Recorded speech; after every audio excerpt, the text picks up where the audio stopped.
मेरा next exam जो मैं टारगेट कर रहा हूँ वो भी केजीएमयू है और एसजीपीजी है, ये दो एग्जाम है। मेरा मेन फोकस अभी तो इन दोनों पे है, क्योंकि इनमें 40% नॉन नर्सिंग वाला पार्ट आता है, जो एंड प्रेप अच्छे देता है नॉन नर्सिंग के क्वेश्चन। जो इस वजह से मैं मेन तो हर रोज एक पेपर देने की कोशिश करता हूँ, कि किसी तरह से एक पेपर तो मैं रोज दे पाऊँ, क्योंकि थ्योरी पढ़ना भी जरूरी है, जिससे भूल ना जाए चीजें। हम पेपर्स तो जरूरी है, वो तो देना ही है, उससे हमें एनालाइज हो जाता है कि हम किस टॉपिक से छूट रहे हैं या किस टॉपिक में हमें कमी आ रही है।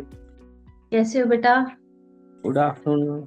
Good afternoon, it's evening. Okay, so सबसे पहले तो मेरे कुछ क्वेश्चंस होंगे, उनका आप बताना। आप बिल्कुल फ्रैंकली आंसर देना, बिल्कुल फ्री माइंड होके। I actually want to know everything, कि जैसे आपने प्रिपरेशन स्टार्ट करी वहां उस पॉइंट से लेके अब सीएचओ में अपना सिलेक्शन देखा और आगे की जर्नी को लेके। So I have some basic questions for you. ठीक है, तो सबसे पहले तो मुझे बताओ, आपने कौन सा प्लान लिया था इन प्रेप का? मैंने गोल्ड बैच लिया था एन प्रेप का। और कब लिया था आपने ये बैच? मैम सर मई या अप्रैल के समथिंग लिया था। मैंने एक स्कॉलरशिप एग्जाम दिया था एन प्रेप का, जो आया था, तो वो मैंने एग्जाम दिया।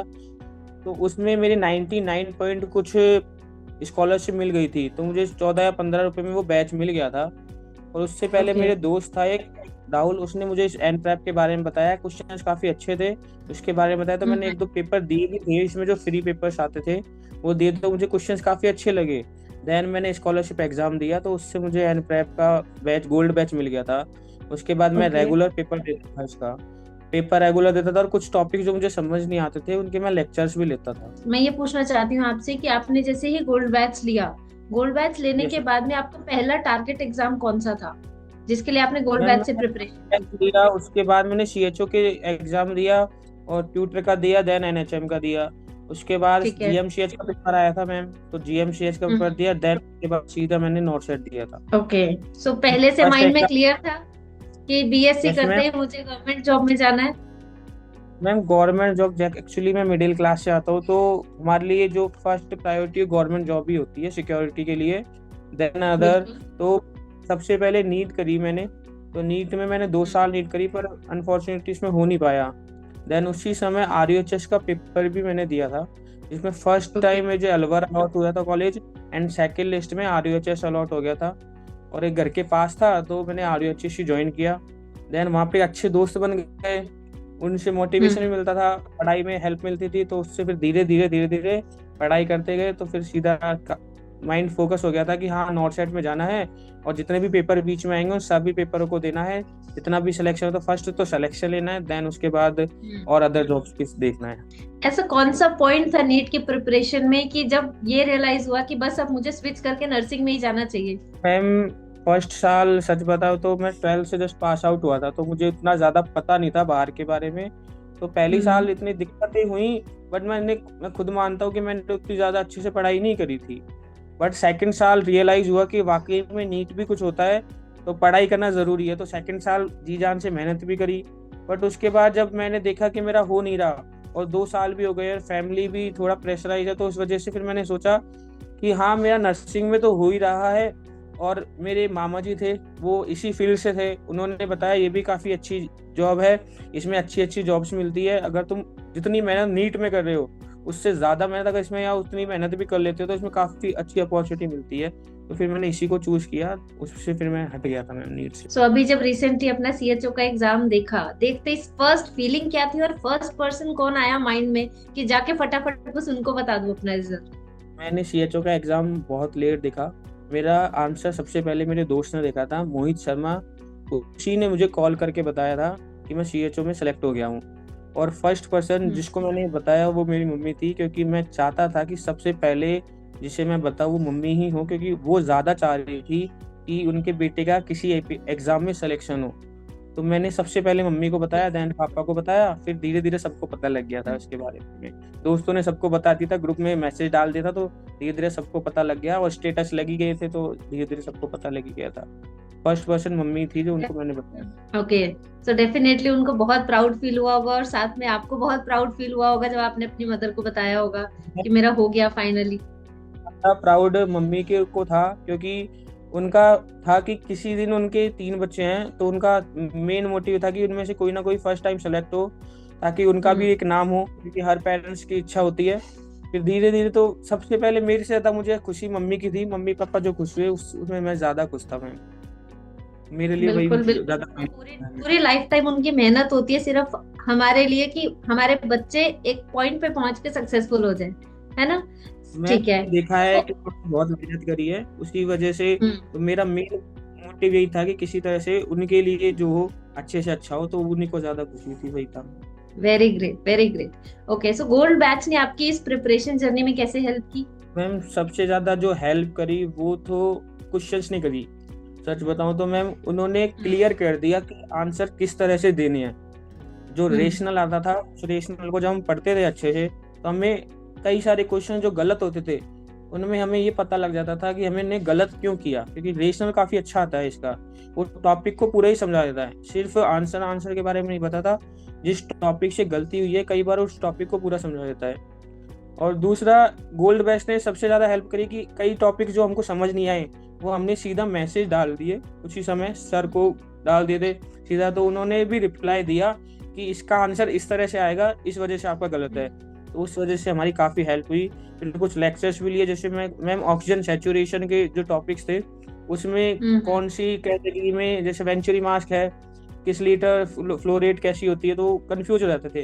तो जब मैंने सर्च की क्लास ली एफओएन की, तो उसमें हमें बताया कि एक ट्रिक भी बताई कि इस तरह से याद कर लो, तो मैं वो याद भी हो गया। वेंचुरी मास्क के जितने भी कलर है वो सब इसी तरह से याद किए थे मैंने। एंड तो आई वो थिंक काफी ये वो हेल्प। टॉपिक है जो रिपीटेडली हर एग्जाम में पूछे जाते हमें मैंने देखे हैं वेंचुरी मार्क्स पे तो हमेशा कोई ना कोई क्वेश्चन आता है और वो हैं। कंफ्यूजन रहता है, कलर में कंफ्यूजन हो जाता है, कभी फ्लो रेट में कंफ्यूजन हो जाता है, तो इस वजह से मैंने उसको एक बार लेक्चर लिए थे, उससे वो क्लियर हो गया था मेरे। Very good very great very great. So अब आप अपने और जो साथ के फ्रेंड्स हैं या फिर जो नर्सिंग प्रोफेशनल्स हैं जो अभी टारगेट कर रहे हैं सीएचओ या बाकी के एग्जाम्स, उनके लिए कोई स्पेशल टिप आप देना चाहोगे?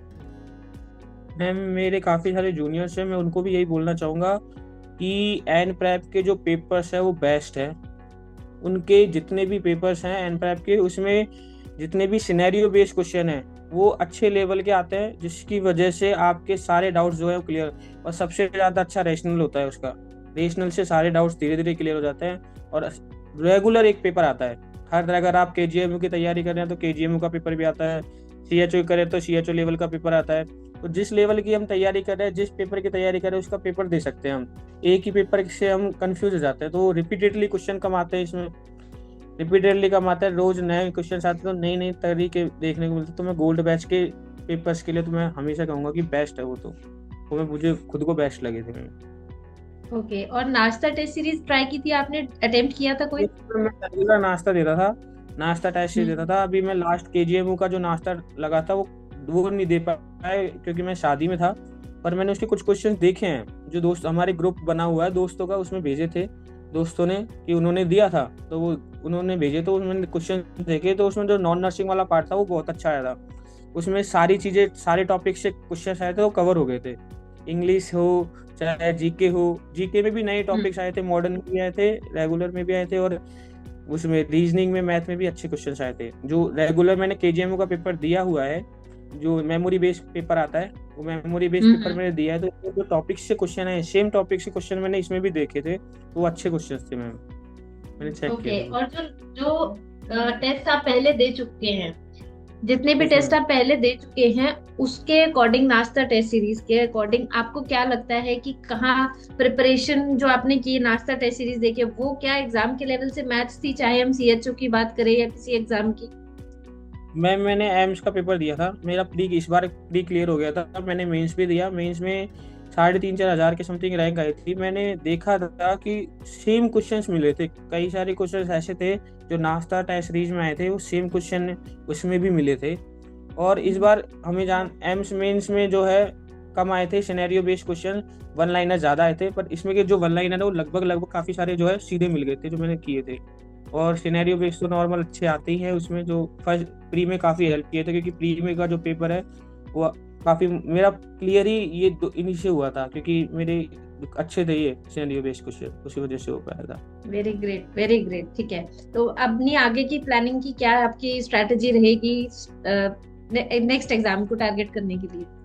मेरा नेक्स्ट एग्जाम जो मैं टारगेट कर रहा हूँ वो भी केजीएमयू है और एसजीपीजी है, ये दो एग्जाम है। मेरा मेन फोकस अभी तो इन दोनों पे है, क्योंकि इनमें 40% नॉन नर्सिंग वाला पार्ट आता है, जो एंड प्रेप अच्छे देता है नॉन नर्सिंग के क्वेश्चन। जो इस वजह से मैं मेन तो हर रोज एक पेपर देने की कोशिश करता हूँ, कि किसी तरह से एक पेपर तो मैं रोज दे पाऊँ, और साथ में वेरी थ्योरी भी गुड। पढ़ता हूँ, क्योंकि थ्योरी पढ़ना भी जरूरी है, जिससे भूल ना जाए चीजें। हम पेपर्स तो जरूरी है, वो तो देना ही है, उससे हमें एनालाइज हो जाता है कि हम किस टॉपिक से छूट रहे हैं या किस टॉपिक में हमें कमी आ रही है। कई मैंने जो पेपर्स दिए उनमें इंग्लिश में मुझे थोड़ी बहुत प्रॉब्लम आई, क्योंकि मैं हिंदी मीडियम से हूँ, तो इंग्लिश में प्रॉब्लम आती है मैम। तो वो मैंने इंग्लिश के लेक्चर्स लिए, उसमें भी मुझे हेल्प हुई। तो नाश्ता टेस्ट सीरीज काफ़ी अच्छी है, और केजीएमयू के जो पेपर आ रहे हैं इस समय वो भी काफ़ी अच्छे मैंने दिए हुए हैं पेपर, तो वो अच्छे थे मैम। ओके। सो अगर आपसे पूछा जाए कि एनप्रेप ने आपकी हेल्प की आपकी प्रिपरेशन जर्नी में, अकॉर्डिंग टू आवर कॉन्वर्सेशन जितना अभी हमने बात की है, I think you are at the positive side कि yes it help you a lot. Yes ma'am, N prep ने काफ़ी अच्छी हेल्प करी है मेरी, क्योंकि मेरी नेगेटिव मार्क्स थे वो कम होने लग गए थे एन प्रेप की वजह से। पहले ज़्यादा हो रहे थे, और रेशनल की वजह से नेगेटिव कम होने लग गए मेरे, इस वजह से मेरी काफ़ी हेल्प करी है। Yes, this was the point मैं सोच रही थी आपसे पूछने का। नेगेटिव मार्किंग इंप्रूव करने के लिए क्या किया आपने? मैम नेगेटिव मार्किंग इंप्रूव करने के लिए मेरे जो क्वेश्चन गलत होते थे, इसमें मैं केजीएम हम्म। का जो पेपर देता था या नो एम्स का जो पेपर देता था, उसमें जो मेरे क्वेश्चन, या सीएचओ का जो पेपर देता था, उसमें जो मेरे क्वेश्चन गलत होते थे, मैं उनको लिख लेता था कि इसका आंसर ये और इसका आंसर इस वजह से ये है, क्योंकि बाकी तीन ऑप्शन भी वेरी। मैं देखता था कि ये तीन ऑप्शन क्यों नहीं आएंगे। कई बार ऐसा हम्म। होता है कि हम आंसर तो याद कर लेते हैं, पर वो तीन ऑप्शन को भूल जाते हैं, तो उन तीन ऑप्शन की वजह से बाकी के टॉपिक्स भी क्लियर हो जाते थे, तो वो आगे हेल्प करते थे। हाँ, पहली बार गलत होता था, पर उस इनसे रिलेटेड टॉपिक दोबारा आता था कभी भी, तो उसमें हमेशा सही हो जाता था वो, क्योंकि मैंने ऑलरेडी लिख के रखता था मैं, यहाँ इस वजह से मेरा ये आंसर गलत हुआ है, तो अगली बार नहीं होना चाहिए। तो उसमें काफ़ी हेल्प करी थी एनप्रेप ने। Okay, very great, very great. So next exam के लिए ऑल द वेरी बेस्ट हमारी पूरी टीम की तरफ से, एंड मेनी मेनी कॉन्ग्रेचुलेशन हम सभी की तरफ से आपको। आप सीएचओ के अंदर ज्वाइन जरूर करना, ठीक है? हमारी बेस्ट विशेस हमेशा आपके साथ है, and we all the mentors are always with you. ठीक है, कहीं भी थैंक कोई भी डाउट होता है, हम सभी टीचर्स हैं, आप किसी से भी कनेक्ट कर सकते हो। जिन भी मैम का नंबर आपके पास है उनके थ्रू हमसे कनेक्ट कर सकते हो, कोई भी फैकल्टी से बात कर सकते हो, गाइडेंस चाहिए तो वी आर ऑलवेज देयर। ठीक है? Thank you very much ma'am. Welcome बेटा, most welcome. Bye bye, congratulation once again. Thank you ma'am, thank you very much ma'am. Okay बेटा, टेक केयर, बाय बाय। वजह से ये है, क्योंकि बाकी तीन ऑप्शन भी वेरी। मैं देखता था कि ये तीन ऑप्शन क्यों नहीं आएंगे। कई बार ऐसा हम्म। होता है कि हम आंसर तो याद कर लेते हैं, पर वो तीन ऑप्शंस को भूल जाते हैं, तो उन तीन ऑप्शंस की वजह से बाकी के टॉपिक्स भी क्लियर हो जाते थे, तो वो आगे हेल्प करते थे। हाँ, पहली बार गलत होता था, पर उस इनसे रिलेटेड टॉपिक दोबारा आता था कभी भी, तो उसमें हमेशा सही हो जाता था वो, क्योंकि मैंने ऑलरेडी लिख के रखता था मैं, यहाँ इस वजह से मेरा ये आंसर गलत हुआ है, तो अगली बार नहीं होना चाहिए। तो उसमें काफ़ी हेल्प करी थी एनक्लैप ने। Okay, very great, very great. So next exam के लिए ऑल द वेरी बेस्ट हमारी पूरी टीम की तरफ से, एंड मेनी मेनी कॉन्ग्रेचुलेशन हम सभी की तरफ से आपको। आप सीएचओ के अंदर ज्वाइन जरूर करना, ठीक है? हमारी बेस्ट विशेस हमेशा आपके साथ है, and we all the mentors are always with you. ठीक है, कहीं भी थैंक कोई भी डाउट होता है, हम सभी टीचर्स हैं, आप किसी से भी कनेक्ट कर सकते हो। जिन भी मैम का नंबर आपके पास है उनके थ्रू हमसे कनेक्ट कर सकते हो, कोई भी फैकल्टी से बात कर सकते हो, गाइडेंस चाहिए तो वी आर ऑलवेज देयर। ठीक है? Thank you very much ma'am. Welcome बेटा, most welcome. Bye bye, congratulation once again. Thank you ma'am, thank you very much ma'am. Okay बेटा, टेक केयर, बाय बाय।